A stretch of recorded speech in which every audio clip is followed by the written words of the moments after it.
to change the demographic on the ground. Lina Sinjab, thank you very much indeed. Let's speak now to Joanne Cummings, a retired career US diplomat with extensive experience in the Middle East, including Syria. She's now the Director of Middle East Studies at Baylor University. Thanks very much indeed for being with us. So we were hearing there the number of factors involved in this advance. Tell us what you think is at play here and why this has happened at this point and so quickly, this rebel advance. I think that the points raised by Lina are very, very good.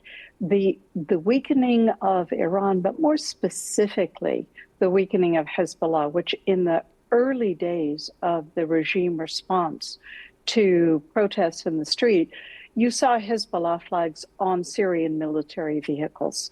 So the Hezbollah participation in the pushback against the rebels taking territory was very, very important for the resilience of the Assad government. On the other hand, you have the other factors of Russia being distracted, Iran is distracted, Turkey is unsure what move it wants to take. But I think most critically, we have a great deal of concern within the country about how different groups are going to come together.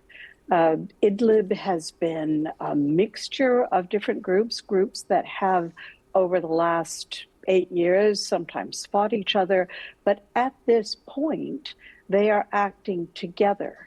And I think that what we don't know at this point is how coherent the goals of the group are. So yes, expanding territory, yes, taking regime-held territory, but beyond that, we're not sure. And how critical do you think are the next few hours and days for the regime? And I mean, obviously, you've talked about the role of Iran and Russia. How much do they actually want to continue backing Bashar al-Assad? It's an interesting question because when Russia was initially bombarding so much of the country to push back the gains that the opposition had made. Because before Russia came in, Assad held a minority of Syrian territory. There had been enormous strides made and town councils set up and a real change on the ground. But with Russian air support and the bombardment of cities, that crumbled fairly quickly.